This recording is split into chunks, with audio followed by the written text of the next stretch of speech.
السلام عليكم ورحمة الله وبركاته. ازيكم يا بنات؟ عاملين ايه؟ يا رب تكونوا بخير. يلا بينا نشتغل مع بعض النهارده شنطة سهلة وبسيطة ورقيقة قوي قوي قوي قوي قوي قوي.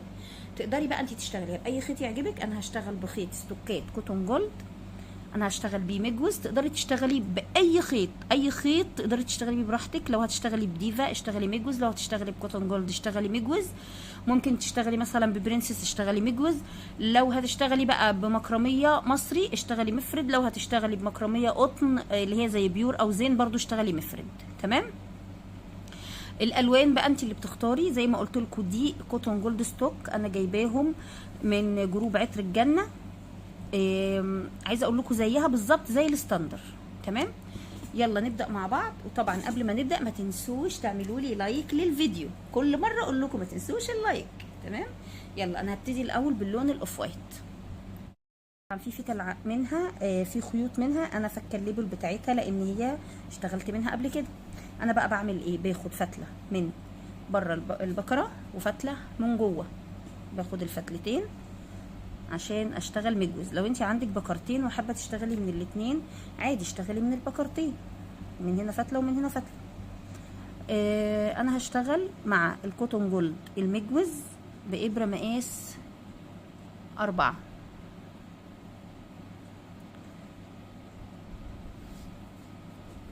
نعمل مع بعض اول حاجه عقده البدايه.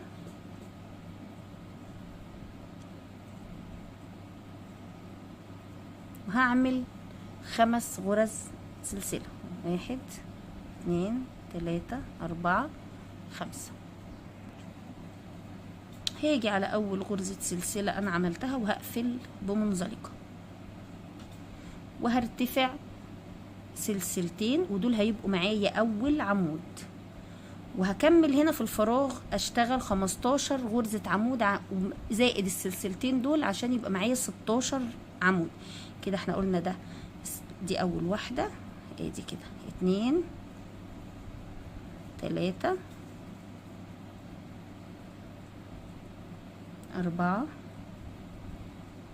5. هكمل ال16 في قلب الفتحة بتاعة الدايرة. هكمل ال16 وارجع لكم.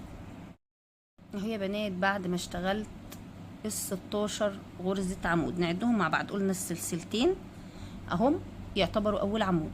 2 3 4 5 6 7 8 9 10 11 12 13 14 15 16. تمام كده. وفوق اول عمود انا اشتغلته هقفل بمنزلقة، وبعدين بقص الخيط وبسيب حتة عشان خاطر التنظيف، واقفل الشغل بتاعي كده عادي خالص. ما بهتمش بالقفلة بصراحة لان انا كده كده بشتغل في قلب الفراغات هنا. تمام. عندي بقى هنا الفتلة بتاعة البداية بشدها بتقفل معايا الدايرة. طبعا الخيوط دي هننضفها مع بعض في الاخر. اللون التاني بالنسبة لي هشتغل انا باللون البيبي بلو. مسكت كده الدايرة بتاعتي ومعايا الخيط البيبي بلو. انا قافلة هنا ما بوصلش الخيط ما بقفل، بوصل من مكان تاني. وهاجي هنا بين الاعمدة، مش فوق الغرز هنا، لا بين الاعمدة. هدخل كده في الفراغ بين الاعمدة وهوصل الخيط بتاعي وهعمل غرزتين عمود. وهعمل هنا دلوقتي غرزة بف بس من لفتين 2. هاخد لفة على الابرة وادخل ماشي واخرج مرة واحدة دول لان احنا عاملين هنا سلسلة. دي بتتعمل كده في اول غرزة بس، بعد كده بعمل لفتين. طيب هاجي بين العمودين اللي بعدهم هاخد لفة على الابرة وادخل، واخد لفة على الابرة وادخل تاني واخرج. تمام. معايا اللفات دي هاخد لفة واخرج منهم كلهم، وبعدين غرزة سلسلة تاني بين العمودين. اخد لفة وادخل، وبعدين اخد الخيط واطلع، وبعدين اخد لفة تاني وادخل، اخد الخيط واخرج. تمام كده. انا معايا كام لفة؟ دي 1 2 3 4 5. اخد لفة واخرج من ال5 مرة واحدة واعمل غرزة سلسلة. اعملها معاكم كمان مرة بين العمودين. شغلي كله بين العمودين، بين كل عمودين هاخد لفة وادخل واخد لفة واخرج تاني اخد لفة وادخل بين العمودين واخد لفة واخرج.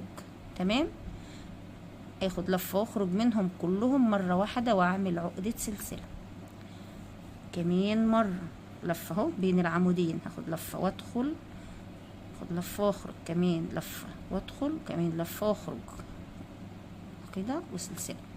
انا عملت كده غرزة بف من عمودين اتنين، هكملها شغلي كله بين الاعمدة بين الاعمدة، هخلصها وارجع لكم.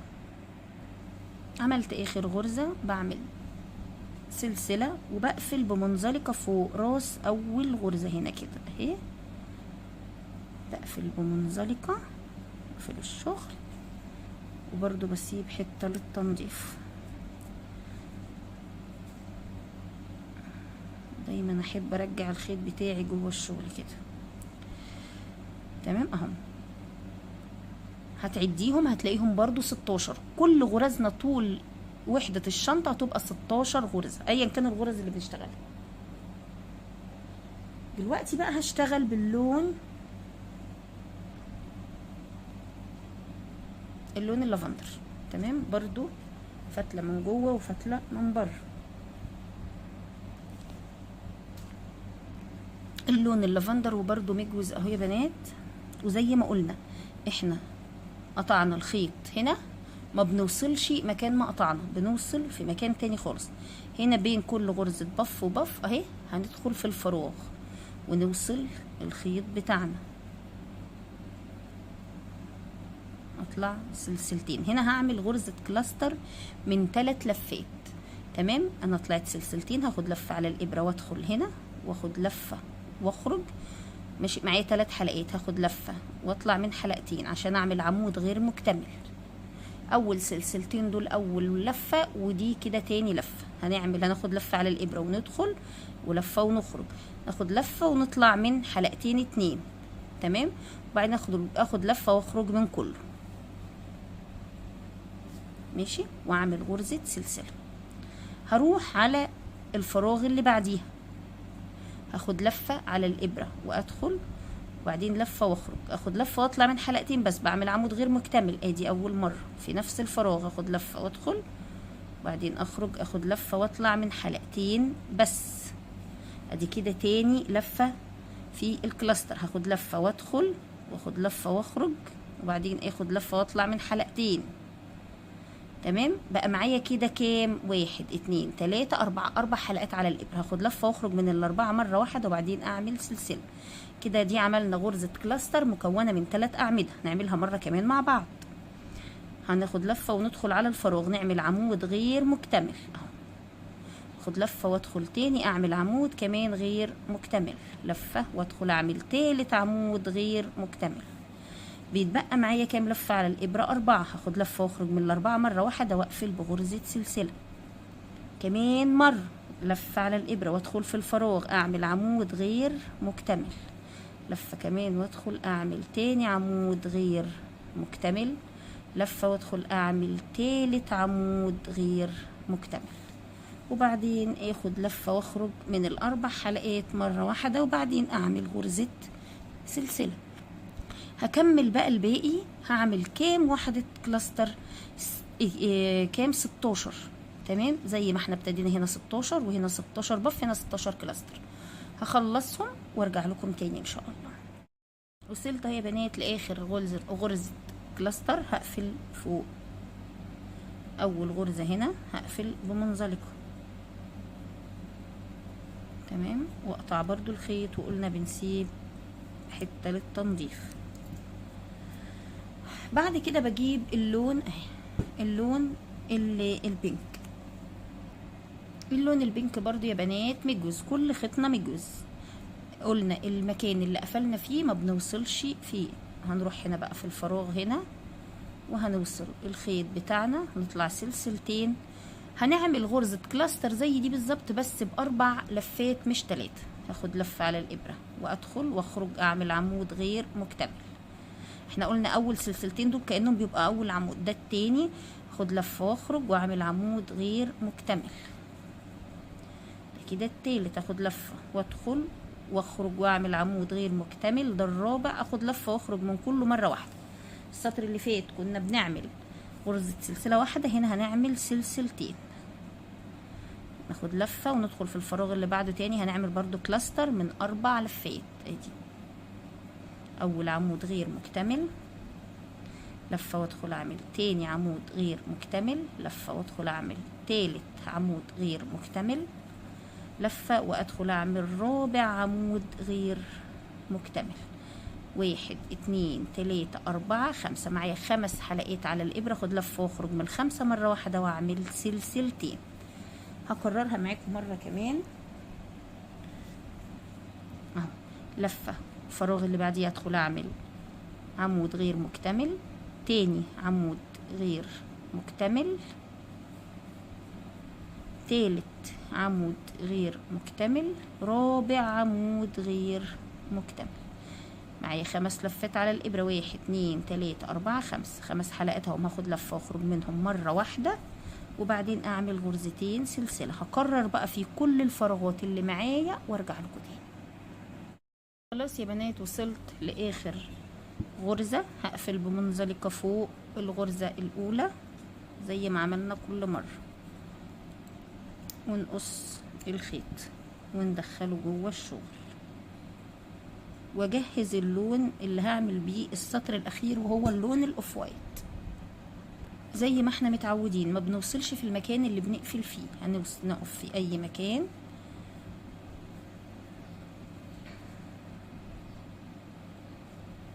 وهوصل الخيط بتاعي وعامل سلسلتين. بشتغل دايما على الخيط اللي الناحية التانية ده. دول اول عمود. هدخل في نفس الفراغ واعمل 3 اعمدة كمان عشان يبقى معايا اجمالي 4 اعمدة كده، 4 اعمدة. وعلى هذا الحال بقى في كل فراغ هشتغل 4 اعمدة عادية جدا. 1 2 3 4. على طول بنتقل للفراغ اللي بعديها واشتغل برضو فيها 4 اعمدة. 1 2 3 4، وهكذا بقى لغاية ما اخلص الدور. هشتغل في كل فراغ 4 اعمدة اخلصها وارجع لكم. عملت في كل دور زي ما قلت لكم 4 اعمدة. هاجي في اول عمود انا عملته هنا وبقفل بمنزلقة، وبعد كده بعمل قطعة تانية. طبعا انا عاملاها اوريها لكم اهي. بتعملي نفس القطعة بنفس العدد بنفس كل حاجة، بتعملي قطعتين. وادي انا القطعة التانية اللي عملتها اهي.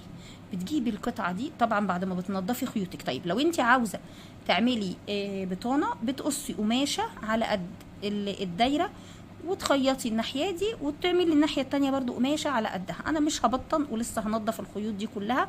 ولو محتاجين تعرفوا تنظيف الخيوط بالذات اللي في الوحدات ازاي، هسيب لكم فيديو في صندوق الوصف وفي البوست في الكومنت المثبت بطريقه التنظيف اللي انا بشتغل بيها. هقفل الشغل بقى لاني هقفل باللون البيبي بلو. ادخلها كده. الوحدتين بتوعي تمام، وهحط الظهر على الظهر.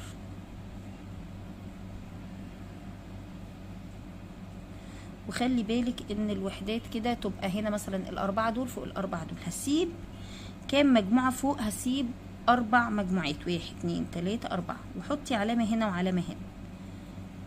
ممكن لا نخليها 5 مجموعات عشان تبقى واسعة شوية. 1 2 3 4 5. وحطي علامة هنا واشبكيها مع بعض علشان خاطر لما تقفلي تعرفي انك هتوصلي لهنا. وبعد ما بتحددي زي ما قلت لكم هنجيب الخيط البيبي بلو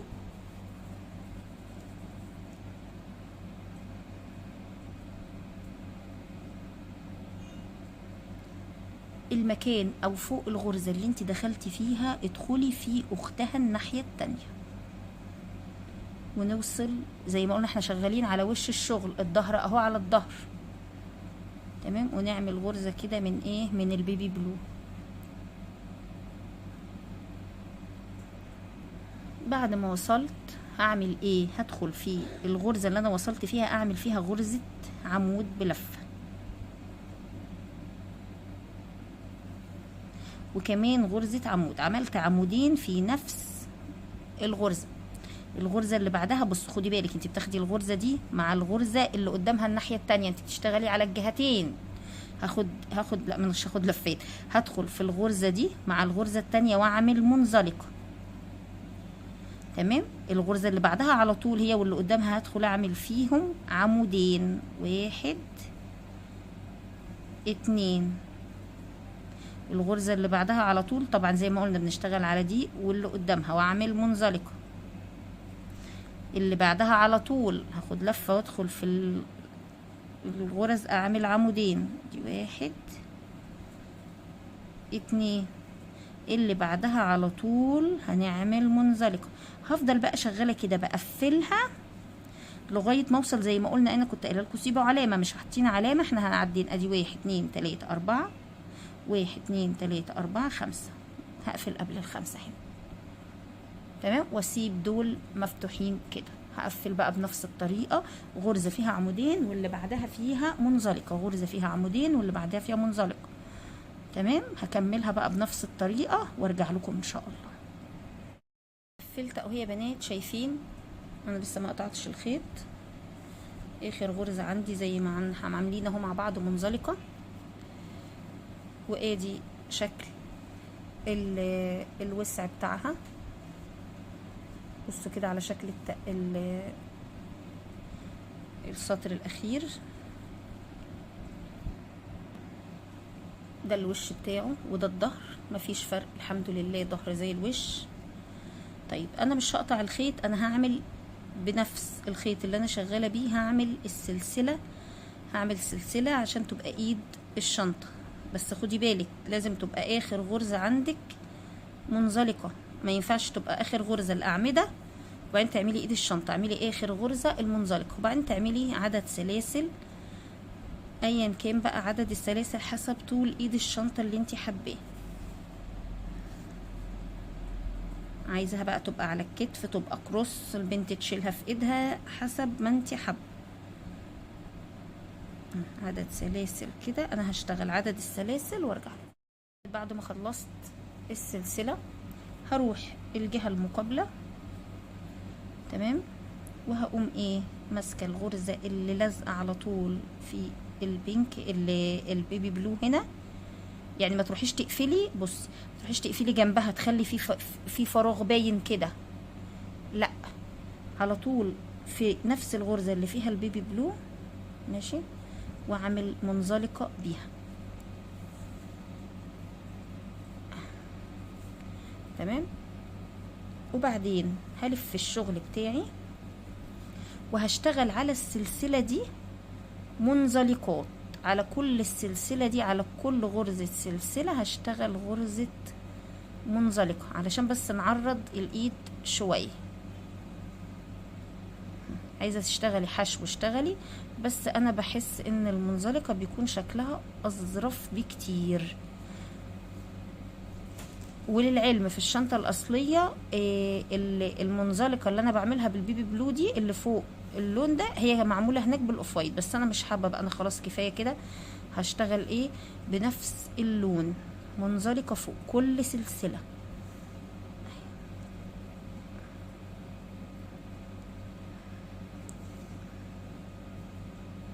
اوريكم بس شكلها كده اهي.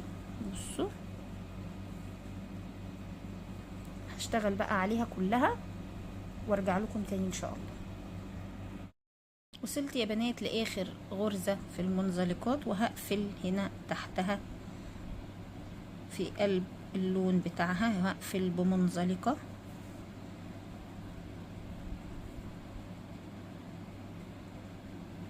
ادخل الخيط جوه الشنطة علشان هيتنضف. تمام كده. وادي كده الشنطة. فاضل بس ان انت تجيبي زرار هنا او مغناطيس او كبسونة، اي حاجة تقفلي بيها من هنا الشنطة.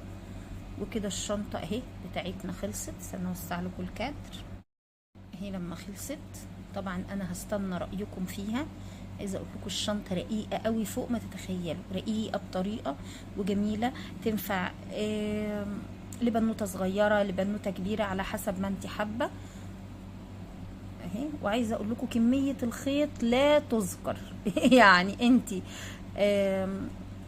يعني تعمليها مش هتاخد خيط خالص، مش قادره اقول لكم كميه، الشنطه كلها على بعضها ما تجيش حاجه اصلا. يعني انت شايفه قطعه صغيره خالص من كل لون. للاسف الميزان بتاعي بايظ، كنت اوزنها بس هي اصلا مش واخده خيط خالص. فاحنا لو هنسعرها اقول لكم تسعيرها لازم برضه عارفه تشتغلوا بخيط ايه. فكل واحده لو حابه تسال وتعرف هتتسعر بايه الشنطه، سيبوا لي كومنت بنوع الخيط اللي هتشتغلي بيه، اذا كان بقى كوتون جولد ستوك زيي او ديفا او اي لون براحتك، قصدي اي نوع براحتك هتشتغلي بيه. وعرفيني كمان عدد الالوان، لانك ممكن تشتغلي الشنطه كلها على بعضها بلون واحد او بلونين، تمام؟ فده بيفرق في السعر على فكره. يعني كونك ان انت تسحبي من 4 الوان خيط دي بيبقى ليها سعر، وانك انت تسحبي من لون واحد دي ليها سعر، وانك تسحبي من لونين دي ليها سعر. فكل ده تعرفوا لي، يعني تكتبي لي كومنت بكل الكلام ده كله، وانا ان شاء الله بامر الله اقول لك تتسعر بايه. بس كده، هستنى رايكم لان يعني بيفرق معايا قوي رايكم. واشوفكم على خير، والسلام عليكم ورحمه الله وبركاته، مع السلامه.